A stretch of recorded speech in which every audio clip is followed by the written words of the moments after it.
Okay. Any other warnings there? No, we got it. Okay, great. So let's get started. I'll call I'll call this meeting to order. Maria, roll call. Great. Haif Abdullah, Deborah Deese, Mark Fisher Colbury. Here. Elena Flowers. Present. Judy Gasson. Here. Larry Goldstein. Here. David Higgins. Pat Levitt. Dave Martin. Here. Shlomo Melmed. Here. Christine Miskowski. Here. Jonathan Thomas. Here, sorry. It's okay. Art Torres. Here. Carol Watson. Keith Yamamoto. Here. Thank you. We do have quorum. Okay, well, let's try to keep it. Okay, we have one and only one item on our agenda today. It's consideration of the CIRM research budget for fiscal year 2022 through 2023.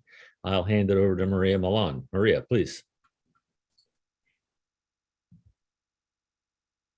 Thank you very much. I'm going to hand it off to our Director of Finance, Pune Simpson, for the presentation. Dr. Goldstein, thank you.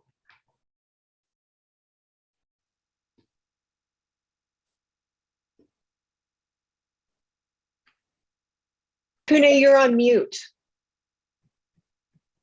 Let's start that again. Good morning, Chair and members. Thank you for having me today. I'm Pune Simpson, Director of Finance, and I'll be presenting the 22-23 research budget today. As with all of our presentations, I will be starting with our mission statement, which is accelerating world-class science to deliver transformative regenerative medicine treatments in an equitable manner to a diverse California and world. So first, I just want to go over our agenda. I will be presenting the 21-22 approved research budget that we're in now, and then the proposed 2023 research budget. I'll talk about some of the major drivers and some of the financial considerations for the proposed budget. So starting with the 21-22 approved budget, I will start with this chart that kind of tells the story. In the second column, we're presenting what the ICOC approved for 21-22, a total of $474.3 million. Now, what's happened since July is broken up in the third and fourth column, and we broke it up this way to provide a little bit more clarity about where things are at. In the third column, we're showing the commitments that will take place before June 30th. So a total of $215.5 million, which will be committed before June 30th. In the fourth column, we're showing the pending commitments, but based on the 21-22 budget. So $178.2 million we're anticipating will be committed in August, September, and October, but based on the 21-22 drivers and budget. Finally, in the next column, it's the combined total of estimated to finish. So we're estimating to spend $393.7 million. And in the last column, we're showing the variance between the estimated to finish budget and the ICOC approved budget, a variance of $80.58 million. So if there's no questions, I'll move on to this year's proposed budget.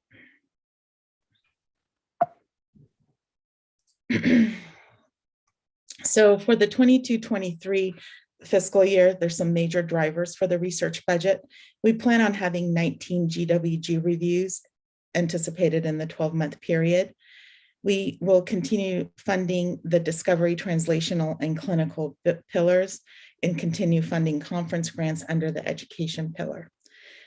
Shared labs and manufacturing network, public-private partnership concepts will be presented in 22-23. So just to go into a little bit more detail, for the clinical budget, we estimate the maximum number of awards funded in a year times the average award amount. So you see it broken out there for the proposed 22-23 budget for CLIN. For translational, it's a little bit different. It's the average number of awards funded per review times the number of reviews times the average award amount for the total that you see below. And same for Discovery. And you'll notice in Discovery, we are showing Dis0, which is a new program that will be brought forward in 22-23 based on the approved concept plan. And education budget will have conference grants in it for 22-23. And finally, infrastructure will have shared labs and manufacturing network concepts, which will be presented in 22-23. So in the next chart, it shows the total budget being requested. But first, I just wanted to show the approved budget first, the estimated to finish total that I just presented before. And then in the fourth column is the proposed budget. So we're requesting $426.7 million. And it's a variance of an increase of 32.98 or $33 million compared to the estimated to finish total. And I just want to point out for infrastructure in 21-22, it was 80 million for Alpha Clinics expansion. In 22-23, it's still $80 million, but just so that there's no confusion, that 80 million is for shared labs and manufacturing network concepts, which again will be presented in 22-23. A little bit of differentiation there. Basically, that is my presentation. I'm requesting that you approve the CIRM budget of $426.7 million today, but I'm going to leave it on this chart in case you have any questions or want to discuss any further. Great. Okay, questions, discussion, and statement from the committee, please. Okay, David Martin. You're on mute. I suspect I know the answer to the simple question, but I presume that this budget was assembled by the staff with deliberations and discussions, et cetera. So this is staff generated budget. Is that correct? That's absolutely correct. The data that built this budget was provided by the team based on the performance to date of our grants. Thank you. David, do you have a concern about that? I mean, where's that leading? No, I don't have a concern about it. I just wanted, I have a lot of confidence in the staff, and because they have proven to be so effective, not only at budgeting, but recommending decisions to us, et cetera.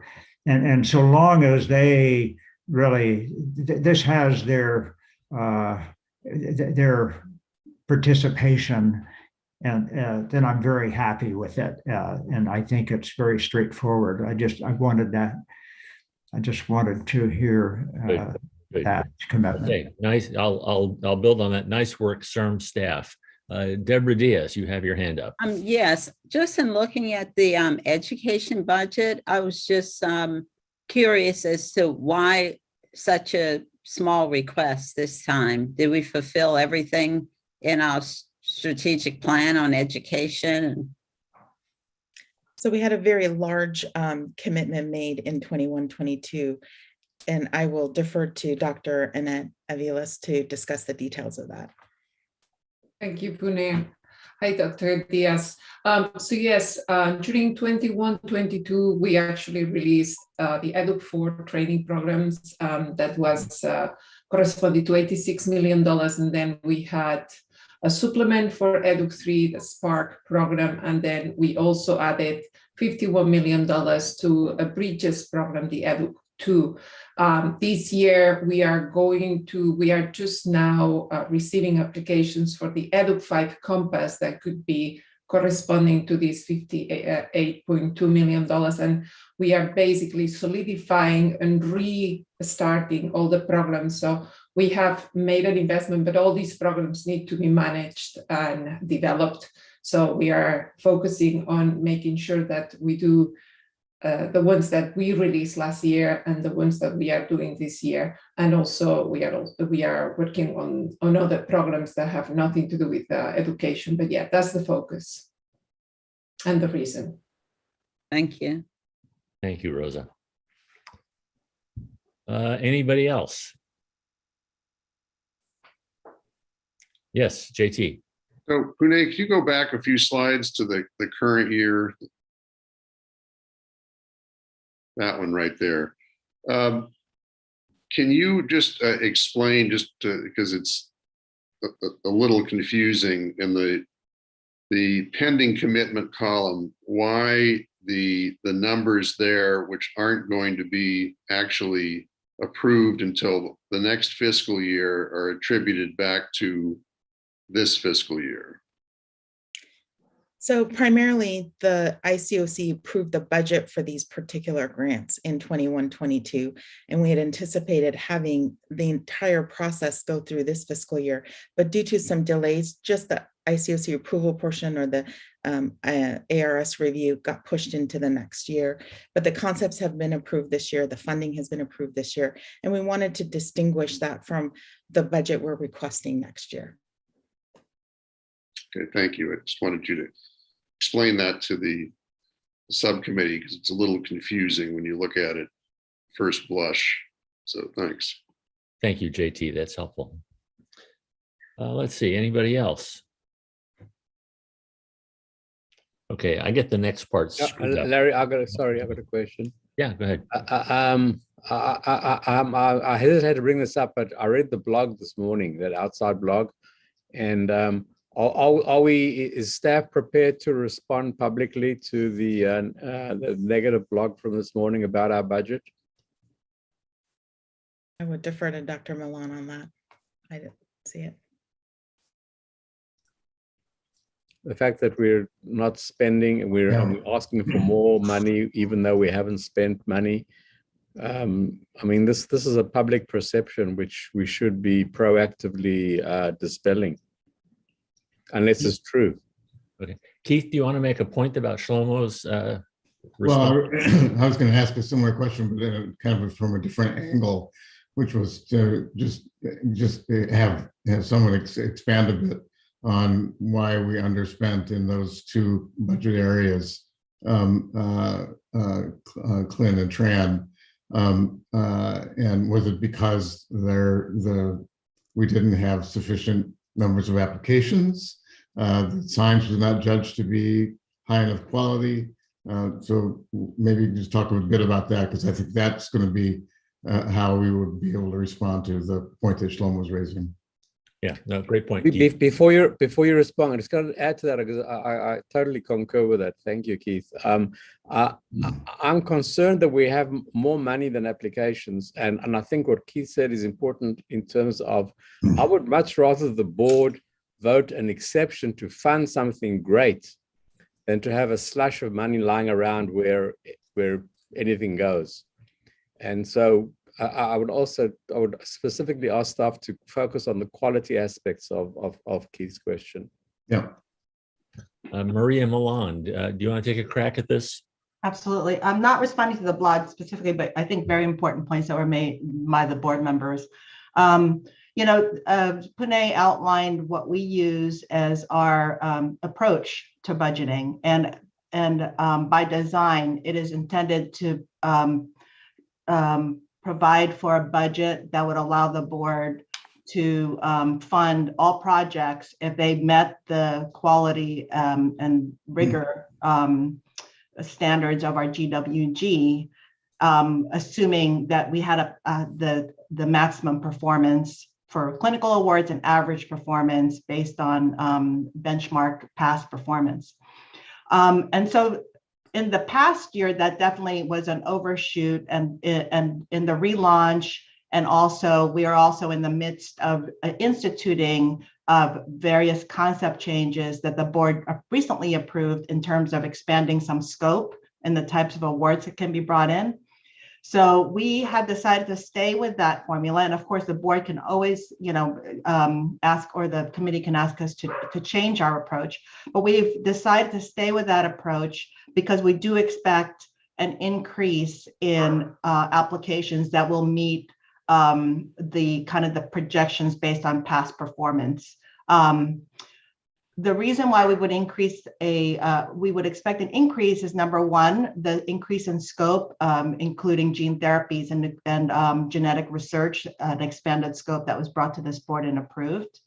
Secondly, based on what we're seeing out in the world as we're back out there in the conferences and interactions with potential investigators and, a very promising science that's out there. And thirdly, the way things are going now in terms of the biopharma and regenerative medicine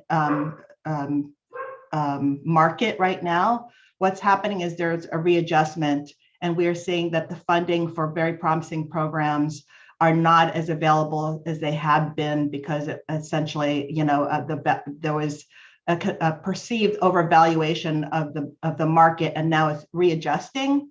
So there will be kind of a demand for translational, for instance, specifically for translational and clinical programs. So we can, of course, always adjust according to the board's recommendation that we change our approach to, to the forecast to be on the more conservative side, meaning, ask for less. And of course, in that case, if there are programs that are proposed by the GWG as highly meritorious and worthwhile funding, and we don't have the funds for it, the board can then do that, but that would require a process for bringing the board together again and would therefore delay the grants for these programs that are considered meritorious. So that's absolutely up to you, but I just wanted to explain the process we went through to get to this program. As you can see, the proposed budget for 22-23 is actually lower than the proposed budget for 21-22, but still based on a projection that's taking a more, I would say, heading more toward having enough funds rather than trying to conserve, because when funds are not expended, they're not lost. They go back into the research budget so they can be deployed for upcoming years. And so that is something that, it's not as if we now lose access to it to be able to perform, to fund future programs. So Dr. Melmet, if that, if you have any other questions, I just wanted to give you a kind of a background for why we chose this approach. I understand, but I'm not sure I concur, but I understand where your approach is.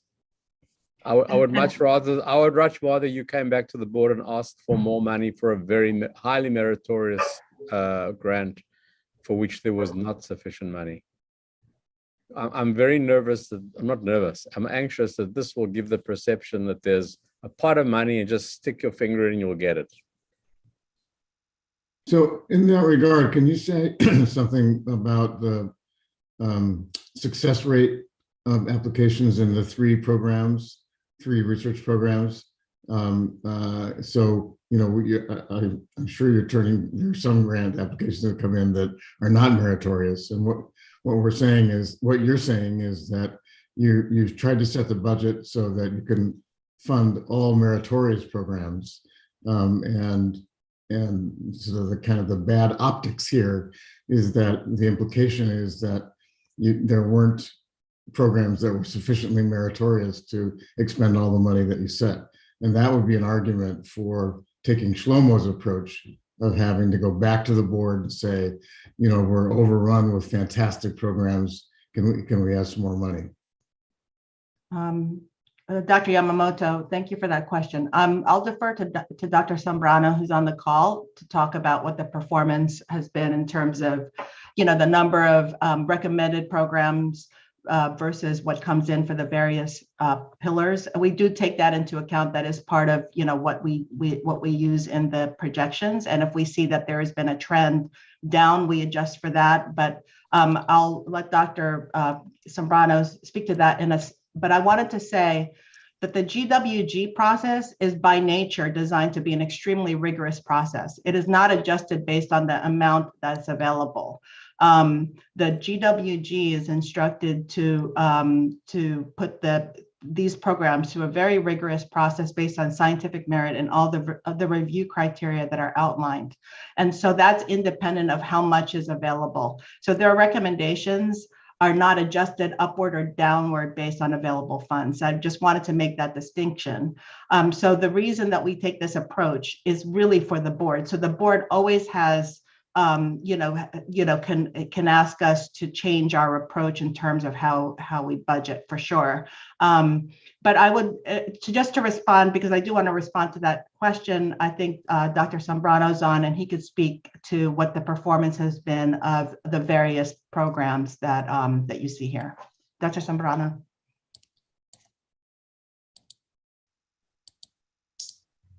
Gil, you on somewhere? Gil, you're on mute. Oh, sorry. I can give you the approximate percentage success rate for each of the programs. So for Discovery, we tend to get a lot of applications for those rounds. So the success rate is about 17 to 18%. For the translational program, it's about 25%.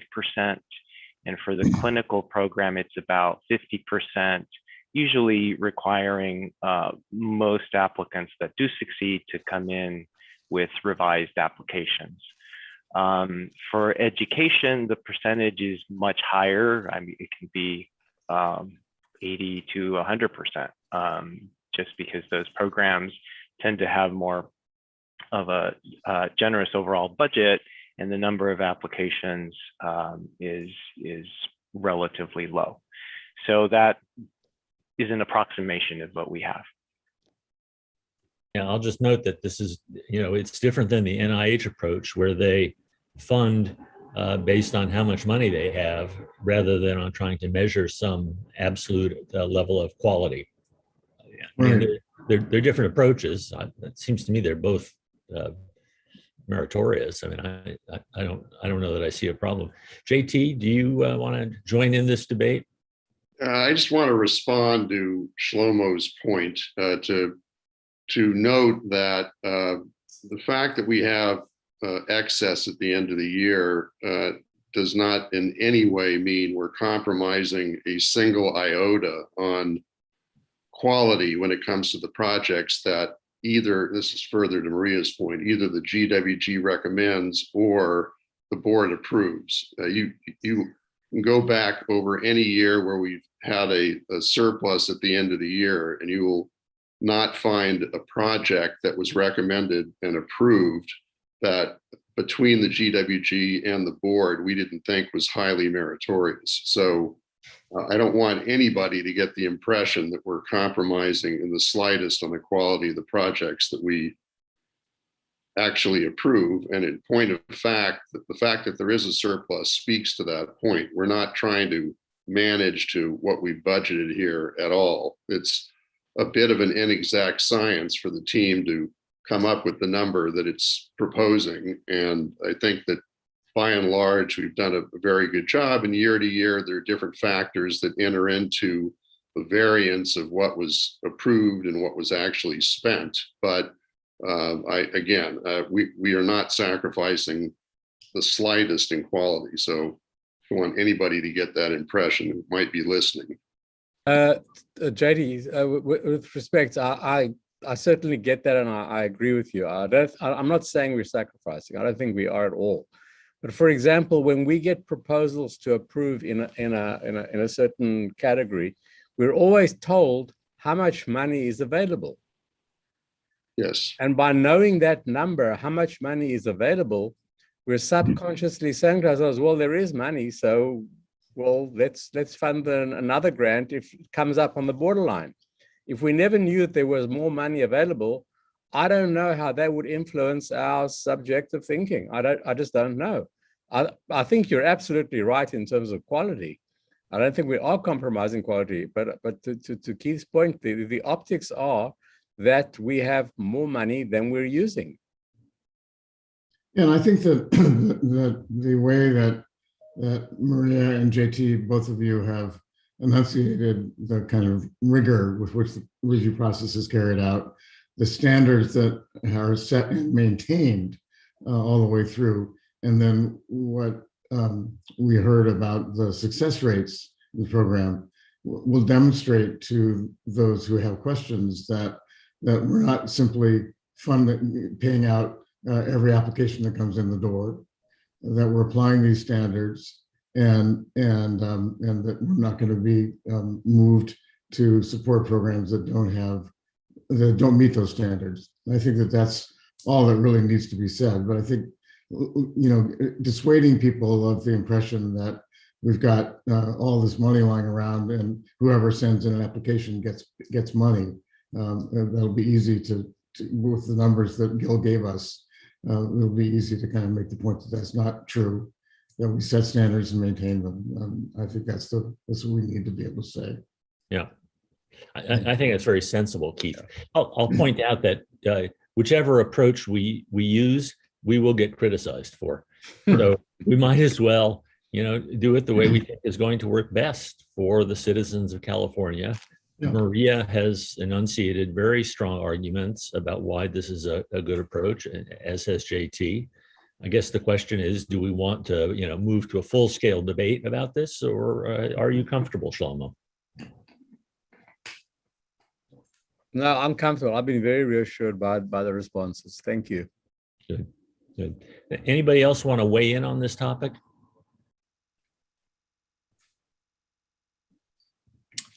Okay, I think that discussion is over. Next item on the agenda is public comment.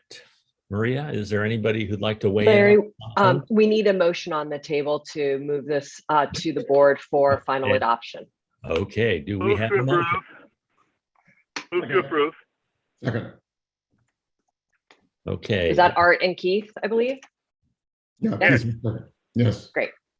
Thank you. Now, may I ask for public comment, Maria?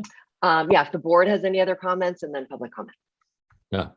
Any other comments from the board? Going once, twice? Okay, we're out of there on the board. Now for public comment. Maria, is there anybody who wants to weigh in on the phone? Okay. There's no public comment either. Thank you. I believe that we're ready for somebody to move to adjourn. You've been very efficient, guys. Good discussions and an effective budget. Have we called the roll on the motion? Larry, we should call and Right. to move it. Yeah. Right. Okay, great. Yeah. You can see that parliamentary procedure is something I need to work on. And that's why I'm here, Larry. Thank you, Art. Yeah, that actually speaks well for you, Larry, that you don't know all that stuff. Thanks, Keith. Okay, Maria, call the roll, please. Haifab Dulak, Or a movement to pass this budget. Please vote. Deborah Deese, Finding my mute button. Yes. thank you. Mark Fisher Colbury, Aye. Elena Flowers, Yes. Judy Gasson, Yes. Larry Goldstein, Yes. David Higgins, Pat Levitt, Dave Martin, Yes. Shlomo Melmed, Yes. Chris Miskowski, Yes. Jonathan Thomas, Yes. Art Torres, Aye. Carol Watson, Keith Yamamoto. Yes. The motion carries. Okay. Let's see. Nothing else on the agenda. Can I use the Maria? May I use the already stated move to adjourn? Yes, we can just adjourn. We don't have to vote. We don't have to vote. Oh, good. No. All right, Take care, everybody. everyone. Thanks for your Thank you. time. Thanks, everyone. Thank you. Thank you.